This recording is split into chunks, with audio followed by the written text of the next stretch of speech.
Uh, Now it doesn't show your name. Your name is Shaun, is that Yeah, correct? it is. Um, Shaun, what you're describing is the same thing that everybody kinds of experiences, partly because um, you haven't been given the right kind of instruction. The kind of instructions that that basically come from a book are not really kind of valid because the book is not going to have a footnote on page 95 saying, by the way, you should go back and read page 36 again because you're not doing what I told you to do there. Mhm. Okay? That's the basic problem with getting it out of a book. But another problem with books are, because I've written, and I know that the biggest issue is organization. How do you organize a book into chapters and that kind of thing, topics and whatnot? And what a book winds up being is an organized method that goes step by step in a sequence of events. And that actual meditation practice is much more natural. It doesn't go according to a set plan or a set of instructions laid out or listed. And that, in fact, in some cases, like in Chula Das's book, the students would be better off skipping the first 9 chapters and stay reading chapter 10 and do that for a year or two and then start doing chapter 1. So let's look at it. One of the things that's going on is that you say even after about 5 to 10 minutes that you start getting, uh, um, let us call it second thoughts or second feelings. Yeah. All right. One of the things that we could get started on is that, and this is in not only the Dhammapada, but there are several suttas that verify this. But in the Dhammapada, the Buddha is known to say that the Dhamma is good in the beginning, it's good in the middle, and it's good in the end. And what we're talking about there is good in the beginning of one's practice, it's good in the middle, and it leads to finally good results. There is no built in dark night of the soul or misery guts or failure. It's not there. So if you're experiencing dark nights of the soul or misery guts or feeling like a failure or what's the use, then you're not practicing correctly. That's clearly right there. So let's look at what needs to be done. Now, in the breathing meditation, the sorry, I do this with all my students. I begin to teach them a little bit of Pali. So as we go along, there's going to be some new Pali language. Mhm. Anapanasati Okay. means mindfulness of breathing. Sati actually is the most important word here, and that it's wrongly translated as mindfulness, but we've gotten used to that. And so I want to give you a very clear definition of what sati is so that we can begin to use it correctly. All right. The number one thing, quality about sati is that it's memory, to remember to do something.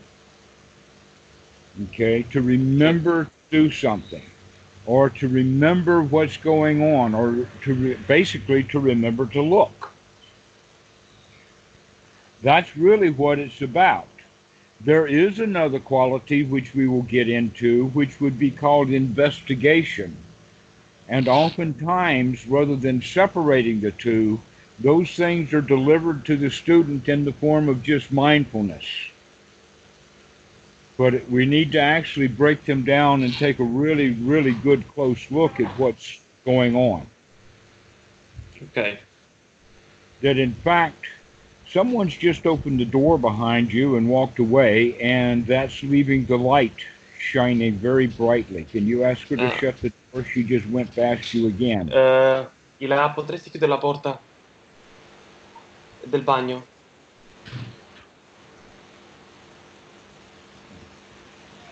Sorry. Yeah, the door right behind you is the one. Now that you moved over, you're out of it. So good. All right. So Anapanasati, then, if it's looked at correctly, to just begin to do the practice requires much of the Eightfold Noble Path. Except in the beginning, it's not quite so noble, but it's beginning to be noble, especially in the sense of noble right view. Right view comes first. Now, the noble right view that you already have is that basically we'll say it this way: Buddhism is better than Christianity, because that's one of the phrases that you said. All right, that's a right view. Another right view would be that there must be something useful, valuable, and wholesome in meditation. Though I haven't found it yet, I still believe that that's true. Yeah. All right, that again is part of one's noble right view, that in fact the noble right view that you have is what led you to contact me. Yeah. Okay. So we're looking now already at the Eightfold Noble Path, and that right sati is an aspect of the path, and so is right effort. And we have to understand what is right effort, because almost always new students practice wrongly with wrong effort and wind up without any of the right results. Okay? So, right view and right effort and right sati run and circle around each other. That in fact, one of the ways that you could say what is noble right view is to investigate, to look, to note, to see. That's one's right view is to keep looking. Actually, it would be a good thing to say that one's noble right view doesn't come to a conclusion that we'll hang on to. Yeah, I might come to a momentary conclusion, but all that means is, yeah, but we need to inspect it again. Things are changing pretty fast. We need to keep investigating, to keep looking, to not hang on to conclusions, because conclusions change. If I say A because I looked and I inspected A and A is true, A may not be true the next time I look. An example of that is stock market going up. Okay? Doesn't remain true all the time. And yet when we think that we've come to a conclusion about something, then we want to hang on to that conclusion rather than recognizing, oh no, it takes another investigation. It takes another evaluation. And that always the evaluations and the investigations have to be done right here, right now. It's a current event investigation. So, when we practice with right view, right effort, and right mindfulness, then they work and run around each other, that we add a fourth ingredient, and that is right attitude, so that we can start to build the right attitude from the very beginning.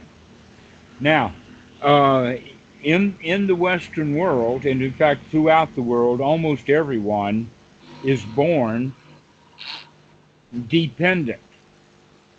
For the baby, everybody's bigger. Everybody knows more. Everybody has language I don't have. They can move their hands. I can't. I can't even control my pooping machine. All right? So we're born very, very dependent. And as we grow up, we maintain many of the positions of being a victim. For instance, we always see that there's always someone bigger, better, stronger, more powerful than we are, even if it has to be the police or the government or a religion or whatever. All right. So we start off with the attitude of a victim, of I'm not okay, but the world is okay. I need the world's help. Well, there's going to be a whole lot of people in the world who want to keep that going so that they can exploit you. Join our church. You need us. Pay your dues. All right. Buy our product and you'll be happy. All right. So here's all of these things that keep us in a state of victimhood because we can't be happy without buying that. You cannot be free from sin unless you take Jesus as your Savior and let He do the job for you. All right? But with Buddhism, we're going to say, no, we're going to change that attitude from being a victim to being a winner. We take on a can-do attitude. That's important right from the get-go. I can do this. Because if we start our meditation from the perspective of I am a victim, that's why I want to meditate, then every little thing that happens in your meditation will victimize you. So let's start right from the very beginning then. The student sits down for meditation with the idea from right view that he's going to watch his breath. And he watches his breath in, out, and all of a sudden, 5, 10 minutes later, however how long it was, he realizes he's no longer watching the breath. That he watched the breath, and then he had an idea about watching the breath, and then he had a thought about watching the breath, and then the thought went to his brother watching his breath, and then the next thing you know, Aunt Susie with no breath, and then we're down about waist deep in Susie, and we are not watching the breath anymore. This is the human mind, that it wanders around because it's not been trained or tamed to do so. That this is actually a mental training that we're going to be going through. And so now we come to the state of recognizing, oh, the mind's wandered away. What do people feel when they recognize the mind has wandered away? After all, we're almost doctors. We've got a good, strong mind. Here I can watch my breath, and now I'm not watching the breath. Here's where that victim comes in. Oh, monkey mind. Oh, this is difficult. Oh, I don't know if I can do this meditation or not. Oh, I'm already bored with it. Okay. This is the normal mind state. We have to start working with it a bit differently. All right. So what we're going to do now is to change our attitude slightly in the beginning. And that slight change of attitude is that when we see the mind wandering away, while it was wandering away, it was doing what it normally does. So that's just ordinary.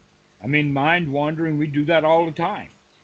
Except that in this case of sitting down, we're saying, no, if the mind wanders away, I'm going to catch it and bring it back to the breath.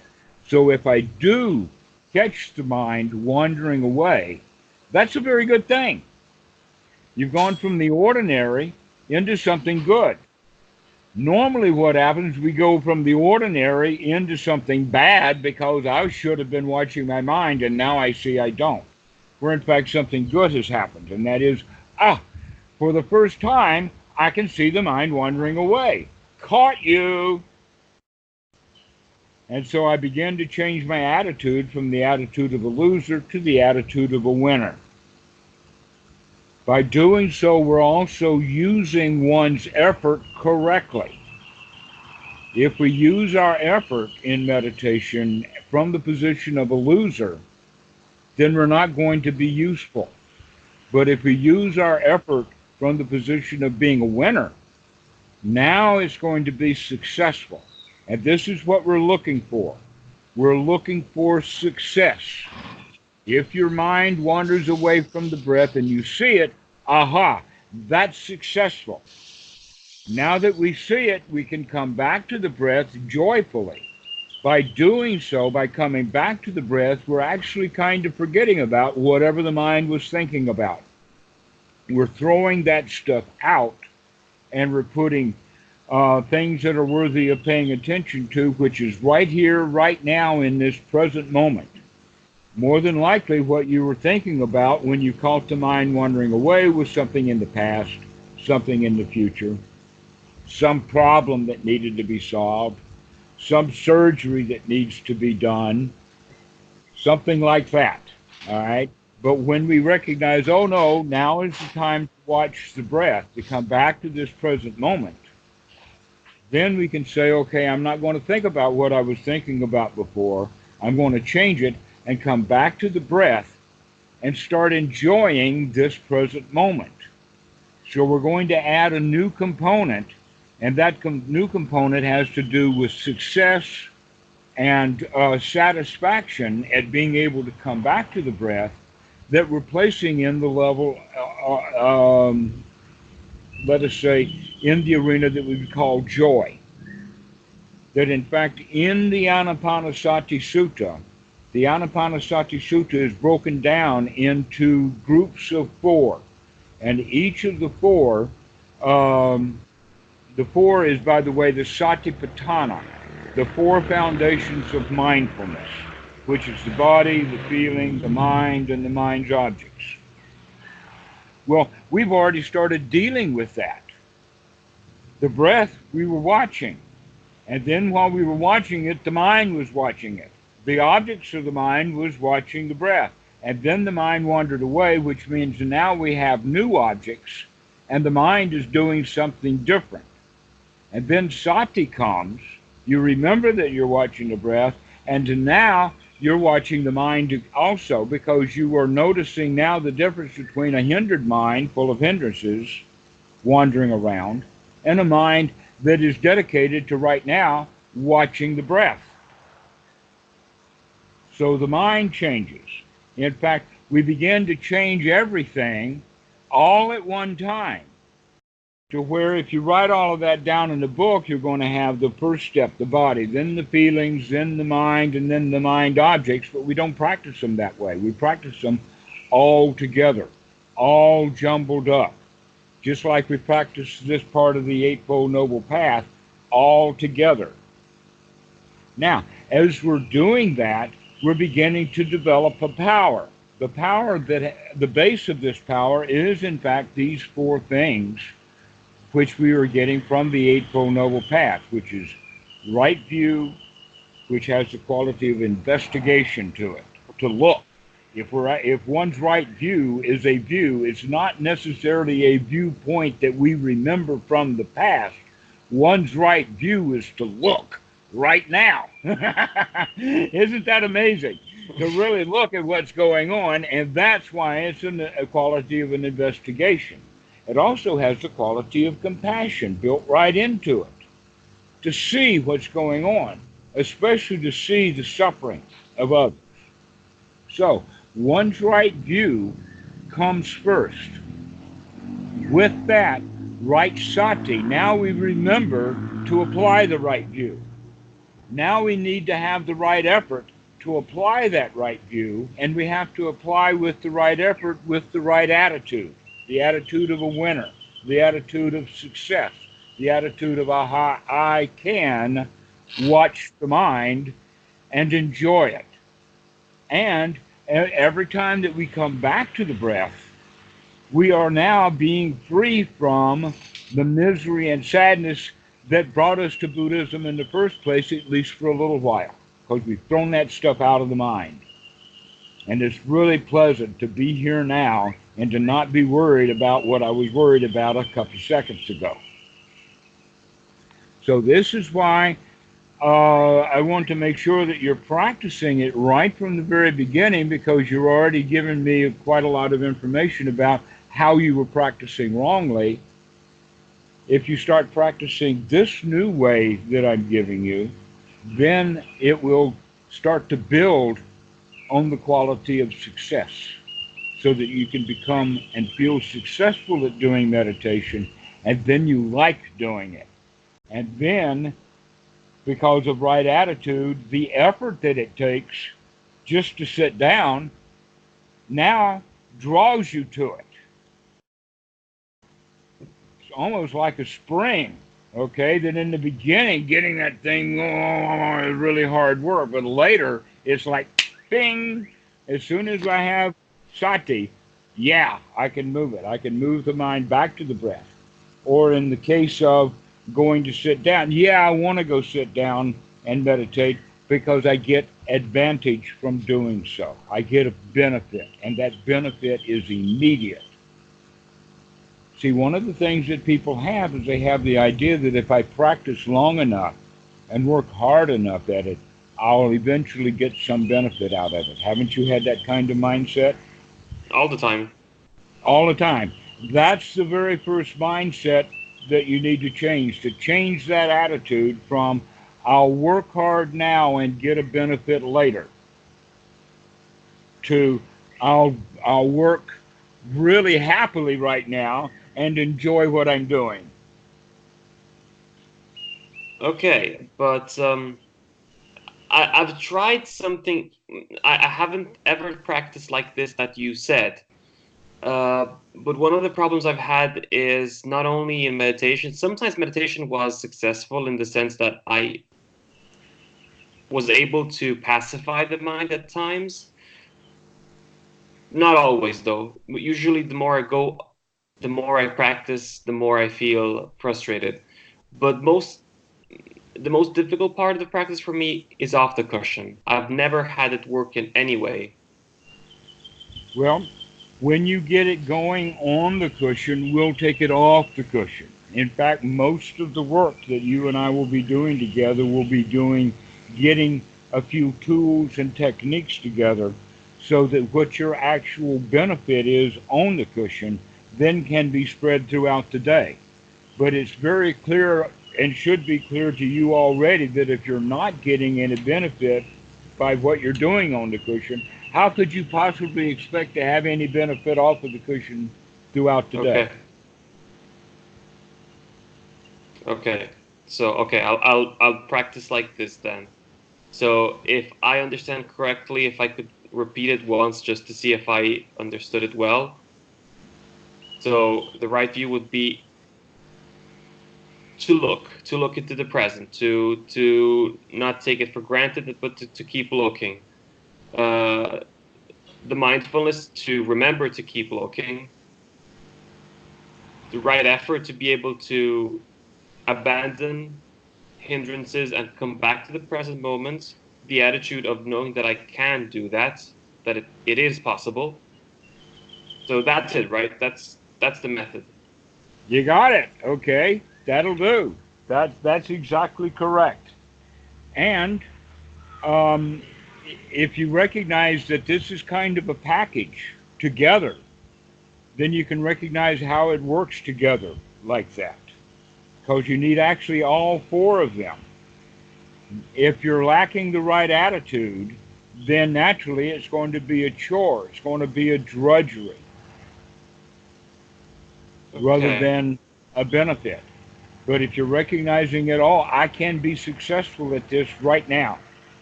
I can come back to this present moment right now. I can clean my mind out right now. That's the way. And eventually you will come to the state of recognizing, hey, doesn't matter how messed up the mind is or how often that same hindrance keeps coming back. I can throw it out again over and over again. That's a new place to be. That is, in fact, what the Buddha calls the first knowledge. And that first knowledge is that this knowledge of success, that no matter how obstructed the mind is, either in depth or in frequency, no matter how obstructed the mind is, when I see that it's obstructed, I can throw that stuff out. I can throw out that obstruction and come to see what's going on in reality right here, right now. Okay. You've given And me it is pleasurable to be free from the hindrances. But you see, you haven't had that experience yet, because as soon as you see the hindrances, you just go right back into them, or you just stay in it. Mm. Well, you need to start recognizing the success as success. That in fact you should learn to get very good at that. That's a really important skill to develop. All four of these are skills. The number one skill to be developed is sati. That's the very, very first skill. And it needs to be practiced over and over and over and over again. Okay. If I could To ask one remember, question, sure. um, would this I'm interested in this practice for the practice itself and what it could bring and what the Buddha saw. I wanted to ask also, though, would it help me live a more virtuous life in the sense that would it help me to be more ready to do things that are my responsibility and avoid distractions? Um, in the organized method of teaching the Buddhist religion, virtue is always the foundational item. Always the foundational item. In fact, the Eightfold Noble Path, as taught like that, is taught as Sila, Samadhi, Panya. That's the normal method of it being taught. And that is mentioned in many, many different places. One of the most famous is in Sutta number 44 in the Majjhima Nikaya, but it's also in number 24 in the Majjhima Nikaya, so it's pretty well nailed down that virtue is the primary number one thing. And in Buddhist events, like the beginning of a 10-day meditation retreat or on Buddha days in Thailand, they will do a ceremony that has to do with taking the precepts. All right. But the precept taking and this method of teaching Buddhism is normally taught this way because of it's first off, it's an organized method, but it's designed in two ways. One is designed to start for children, and number two is designed to teach a larger group of people, like a group of children. So we start them out in virtue. We don't start them out in wisdom because they'll kill each other before we make them wise. So we got to start them out in virtue. All right. However, in the natural method is to start right at the very top, to start actually at wisdom. That's why Okay. we start right away with right noble view. Now, here's something very curious. I usually equate um, virtue with seclusion. The highest kind of virtue that one can have is being in seclusion. You're not around people at all. And you're not around whiskey or anything. I mean, you're just in seclusion. All right. If one is secluded, then one's virtue is perfect. Now let's look at the meditation practice. Sitting down, folding your legs, folding your arms, closing your eyes, and getting away from the world is in its own way seclusion. So, in fact, we do start with seclusion. We do start with virtue so that we get away from it all, literally, to get away from all of the wrongdoing. The problem is that if an organization stays too long and too hard in virtue, they don't move along, especially if they get the idea that you have to become pure in virtue or perfect in virtue. Purification of virtue is a process. Purity of virtue is an impossible task. Hear me again.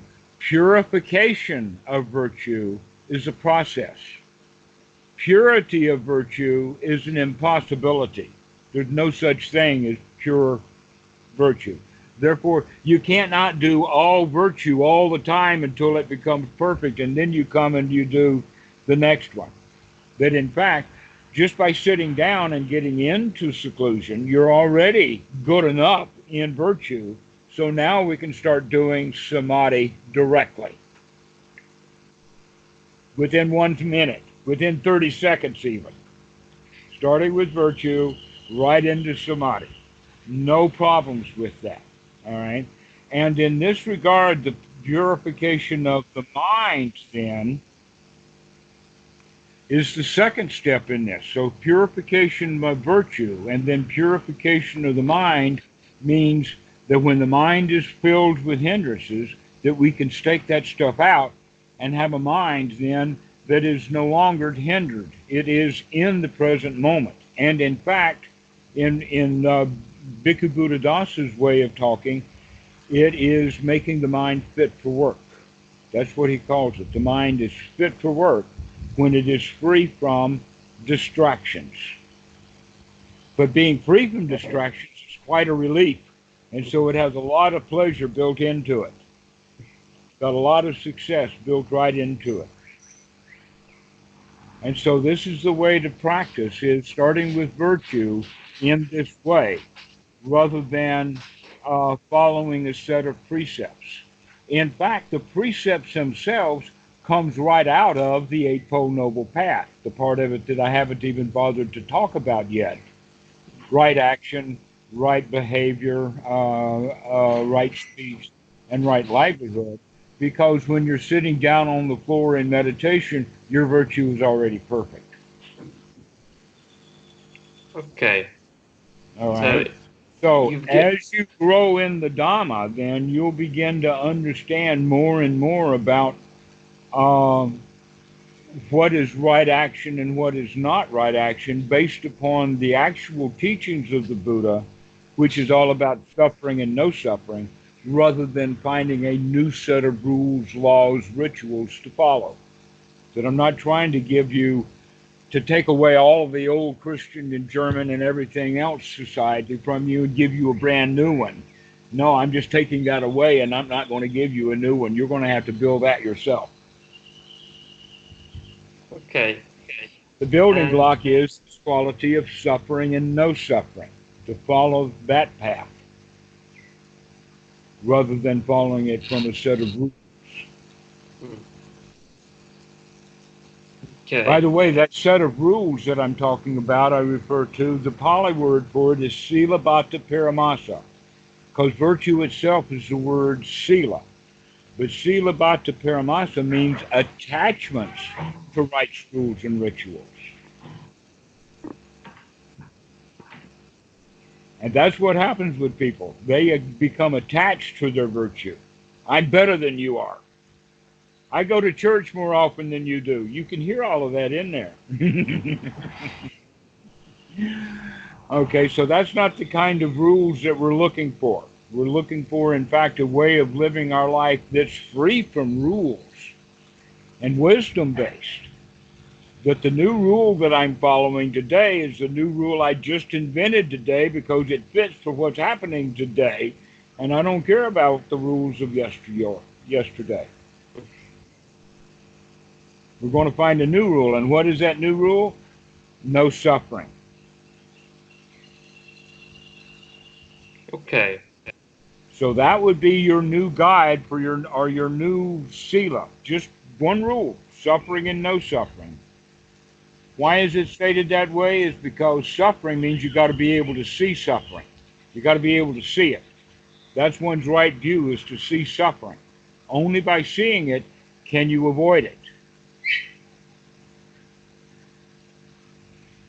My favorite story on that one is Vientiane, which is the capital of Laos. I haven't been there in many, many years, but when I was there, did they have a dog problem?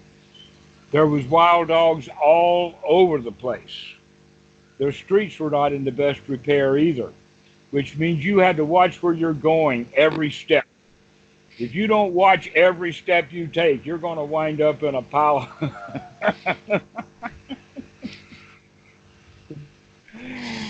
All right. Well, if you think about it, life is like that. That's what really life is all about, except that we're manufacturing our own dog puddles.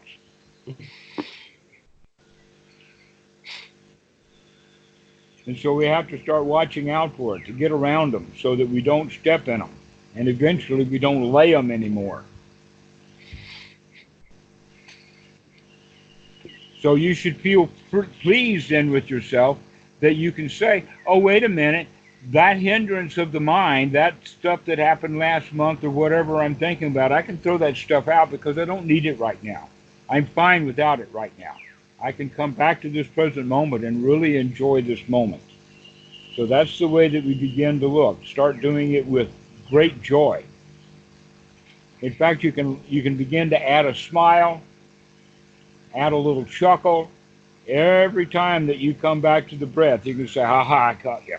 Ha ha, I caught you. Keep coming back and coming back. Now, here's another example that I can give you. If you were going to teach a young dog how to come when it's called, Mm-hmm. would it be a good idea to lock that dog in a cage across the yard? No, no, wasn't. No, no, it wouldn't. Okay? So therefore, if the skill that we're trying to develop is the skill of sati, which is very much like learning to teach the dog to come when it's called, then that means that we need to have the mind in that kind of state so that we keep developing it. We allow it to run away so that we can catch it again. See, a lot of students say, oh, I've got to make sure that it doesn't run away again. No, that's not the task. The task is if it does run away, grab it quickly and bring it back. Over and over again, grab it quickly and bring it back. This is part of the reason why we use breathing in a two-step process. Anapanasati, long breath, recognizing a long breath in and out. And then Anapanasati step 2 is to understand the long breath, or excuse me, the short breath, in breath as a short in breath, and understanding the short out breath as a short out breath. This is actually part of the sutta, step 1 and step 2 of Anapanasati. Now here's something interesting about it. The operative verb here is understanding, which means merely watch, merely investigate. But all of the other steps of Anapanasati, the operative verb is training, skill development. Begin to develop it as a skill. All right? So, when we recognize that the mind has wandered away, that's sati, that's a skill that needs to be developed. And then we come back and we start watching the long breath. The long breath, the word long and short, actually has more to do with how much the chest is going to move and doesn't have anything to do with time. So long and short is probably not the right kind of language to use because it's so easily misunderstood. To where, in fact, if you're very deep in meditation and the breathing becomes very, very long, slow, and shallow, then that would be called a short breath. Even if you're breathing down to 4, 3, 2.5 breaths a minute, it's still a short breath. To where the long breath is more like a deep breath, in the sense that you're actually going to move the abdomen, you're going to move the chest, you're going to move the shoulders, like that, with a big, huge sigh. That out breath, that sigh, can actually be a chuckle. Just let it out. Okay, enjoy this moment. Have 3 or 4 in breaths, long, slow, delightful in breaths that we would call a long breath, and then let the breathing kind of go back to normal, which would be the short breath. That's when the mind will take the opportunity to take a hike.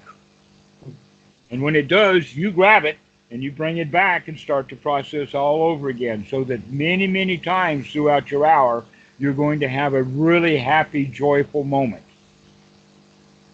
a chuckle, a snicker, a smile, a moment of enjoyment.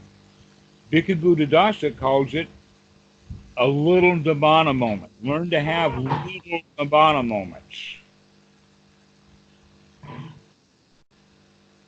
Bhikkhu Buddhadasa even says that everybody has little Nibbana moments. If we didn't have them, we'd probably clutch ourselves to death with anxiety. But from time to time, we do allow ourselves to relax. Your job now with your meditation practice is to learn to relax, learn it in the sense of a skill to be developed, to learn to relax, to learn to enjoy the moment, to learn to get out of whatever you were thinking about and begin to control the mind in that way. That's one's right effort. One's right effort is to joyfully, skillfully come back to this present moment, take a deep breath and say, wow, this is really nice.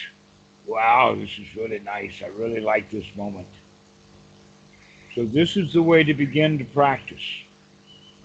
If you start to do it this way, then this thing called dedication grows because of the benefit. Also, practicing this way, the fetter of doubt begins to melt away because you're actually getting benefit from it. The way that you've been practicing in before, the doubt still remains. In fact, the doubt's one of the biggest issues because you're not getting the success. Once you start getting the success of the practice, then the doubt starts to become less and less and less until you begin to recognize this is, in fact, the right way to live. This is the right way to live it. To be happy. Happiness is a skill to be developed. Joy is a skill to be developed. Success is a skill to be developed. Satisfaction is a skill to be developed. Relaxation is a skill to be developed. Safety and security are two skills to be developed through Anapanasati. Everything winds up being a skill to be developed. And we're starting. What do you mean by safety and security? I mean, when do you feel unsafe? Nearly all the time. Okay, so you've got it. So start working with that when you're sitting in meditation. When you're sitting down, perhaps you can close the door. That'll give you a little privacy as well as seclusion and also a bit of safety. And bring that as to part of your practice, to feel safe. Every time the mind wanders away from the breath, it's unsafe because you're out there problem solving. There's problems to be solved, things to be done, people to compete with, conceit to be manufactured. But if you're remembering to come back to the breath, and enjoy this moment, then this present moment is safe. Nothing happening, no problems with this present moment. All of your problems are in the past or in the future. This present moment is easy. Safety, security, satisfaction. That's a big one, satisfaction, feeling success.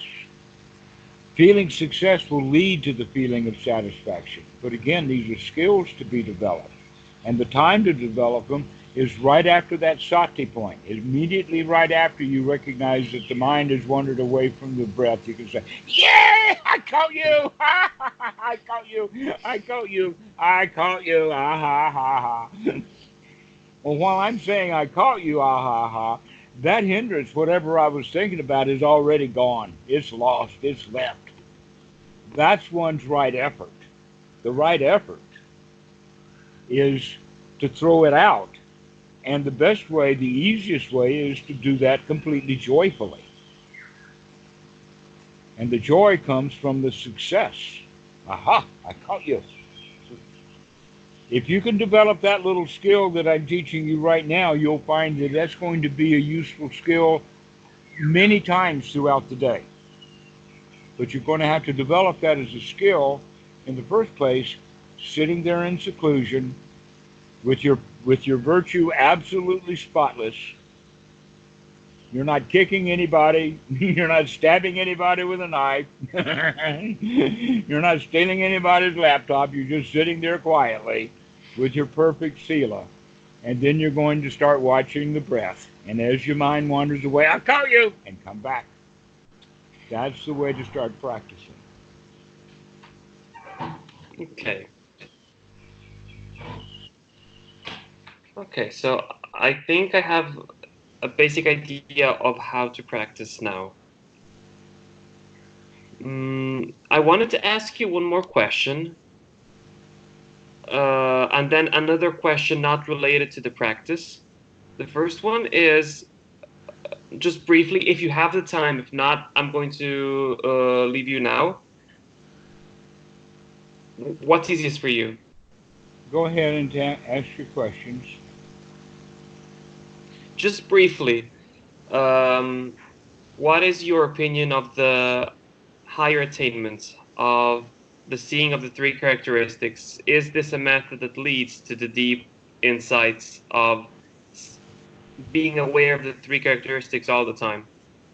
The Trilokana, anicca, dukkha, anatta, is in fact what I have been teaching you already. I just haven't introduced those three words yet, but I have actually used the word dukkha. The Trilokana is anicca, dukkha, anatta, and I'll give you a kind of an introductory thing with it. A lot of people see it as kind of a linear event, anicca, dukkha, anatta. But another way of looking at it is like a fork in the road. So anicca comes, and you can either go for dukkha or you can go for anatta. Choice is yours. Okay. All right, that's another way of looking at it. Okay, the in fact, anatta is different. There is actually a poem in the Pali language. Sabe Sankara Anicca. Sabe Sankara Dukkha. Sabe Dhamma Anatta. Okay. Okay? Now, I won't give you much detail about what's the difference between Dhamma and Sankara, but I'll give you some basics. One is that Sankara is normally a collection of things. For instance, water is a collection of an oxygen and two hydrogen molecules. And another way of looking at Sankara is your memory system. All of the memories from all of the past, including all of your intellectual and verbal memories, all of your body muscle memories, and all of your emotional and event memories are all stored as Sankara. But an automobile is also a Sankara. So is a jet plane. So is the human body. Many things are put together, and anything that is put together is subject to falling apart. Mm-hmm. Anything that's born, which means comes together, is going to fall apart. It's going to die. That's just a natural cycle. However, sabe dhamma anatta.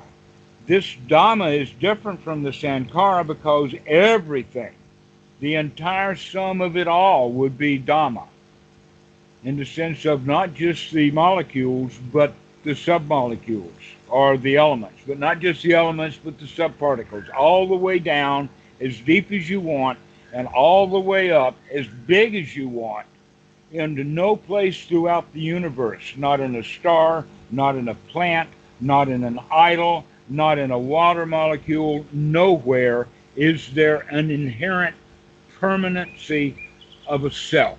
There is no, for instance, water. Water has the characteristics of water, but hydrogen and oxygen do not have the characteristics of water. Therefore, there is no self in water. There's no selfness there. Mm-hmm. Okay. Now let's take it and look at it from the perspective of a little bit more complicated liquid, um, sulfuric acid or hydrochloric acid. You're a doctor. You know exactly what I'm talking about. All right. What happens if you tear a piece of your lunch off and drop into a beaker of sulfuric acid? What? Solves. Huh? It dissolves. You're using such a soft word. Come on, be a little more descriptive. It Uh, bubbles, it boils, it stinks. It goes wild in there. Okay? It's a chemical reaction, and the reaction is solid. All right? Now, imagine that the human body is nothing but a billion or maybe even a trillion of these tiny little beakers of acid. Only it's not sulfuric, these are amino acids. And if they got an extra molecule or something, then they can become a protein or whatever. I don't want to get into biochemistry. I'll leave that to you. One of the things that sure is that at that level there is no self. Up to the DNA. DNA is temporary. There's no self to it. When a person dies, that person dies. Their DNA gets broken down and everything about the body is broken down, and there is no self or soul that's going to be transcendent and going up to heaven or going to hell. And there is no God that can kick that soul one way or the other, depending upon capricious amateurism on the part of the God. If there's no soul, if there is no self, then you are not in danger of being manipulated by a God. Isn't that freedom? That's one of the major teachings of the Buddha, is that you are free from the control of any God, any devil, any uh, laws like the law of karma. The law of karma doesn't fit. Now, there are certain kinds of right actions or good actions that do give good results. There are also bad actions that lead to bad results. But that's not the law of karma. The law of karma says that all actions are either a good action or a bad action, and all good actions eventually have to have a good result. And all bad actions have to eventually have a bad result.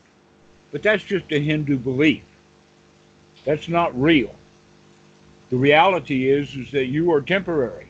And if you do a bad action and then die, sorry, it depends upon how you died as to whether you punished yourself or not for the action that you took. But there's no guarantees in there. Later on, I'll talk a whole lot more about karma, but I wanted to give you that little bit of introductory point to it in this sense of anicca, dukkha, anatta. Sabe, all of the Dhamma, there is no self anywhere. That's what okay. that means. And if we hold to a self, then there certainly will be dukkha. Okay. You could go so far as to think of that what we have as an idea of self is actually nothing but a container for suffering. Selfishness, for instance, is an example of, in any regard, of suffering. If I give you that, then I'll suffer. Therefore, I'm going to keep it. I'm going to be selfish. So, in that regard, dukkha and selfishness are deeply, deeply related. But anatta is can be free from suffering. If there is no selfishness, then if you lose something, then you don't suffer from the loss of it. Okay. All right. So we'll talk a whole lot more about that later. Okay. But you did mention about the Trilokana. Yes, the Trilokana is a primary teaching of the Buddha. Okay. Anicca And wat sankara upatawa yudamino upajatwa nerujate te savupasamo sukho. Actually a funeral chant. Anicca wata sankara. That one says anicca, everything changes. Everything changes. Anything that's stuck together.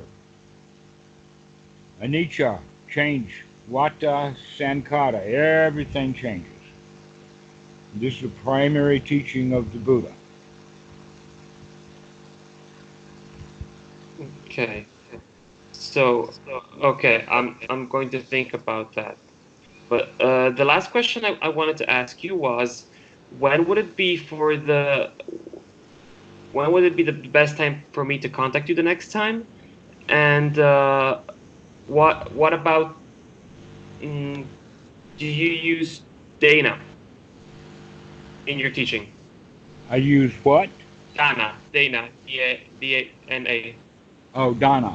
Yeah. Okay. I teach. I teach the Dhamma as a gift. Though I also teach generosity or dana to my students.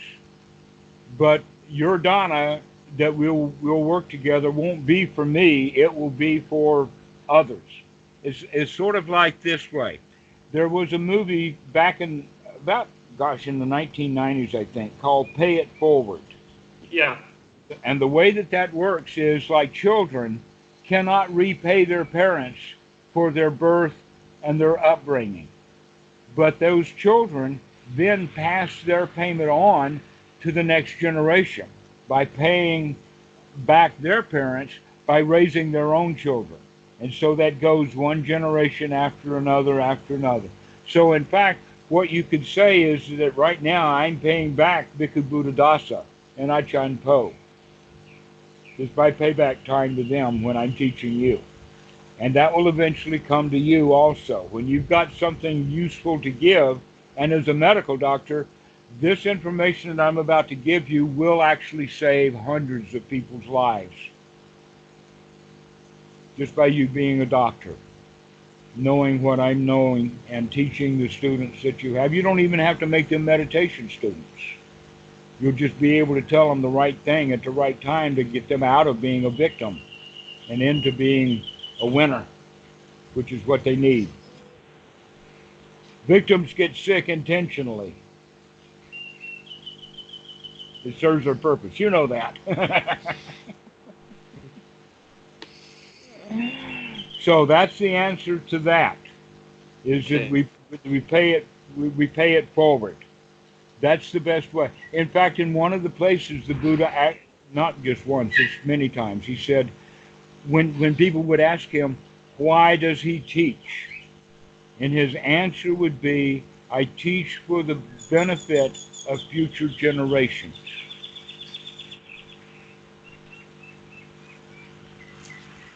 Okay. Okay. Okay. Then I'm going to try to then practice in this way. And when would it be a good time to check up again? Like in a week or so? Yes, that would be okay. Calling once a week would be fine. In fact, a lot of students have that as kind of a schedule to call once a week. It's a little more busy on the weekends than the rest of the time of the week, but I answer the calls when they come in, and depending upon what we're talking about, if a third person calls, we'll decide whether we're going to just ignore that call or tell them I'll talk to you later, or whether we can bring them in on the call.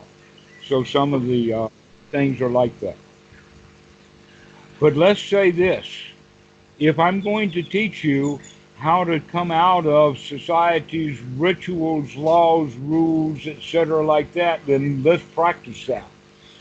And so let's set up these kind of boundaries. You call when you want to call, and I'll answer if I can. Okay. Okay, then let's do that then. Because that's how telephone etiquette used to be 60 years ago. But now we can't make a call without making a call saying I'm going to make a call. And I have a lot of students that are skyping me saying, is now a good time to call?" And I'll miss that because it doesn't leave any indication. If they would actually call, then I might be able to hear them. But if they say is now a good time to call, it's not because Okay. they did. They asked permission instead. Okay. Okay, then I'll do that then. Thank you. Okay, great. Well, I'm glad to have you as a student. Let's practice well, and I'll see you soon. Thank you. I'll see you soon. And thank you for all your Okay. time. Alrighty, Thank you. bye-bye. Bye.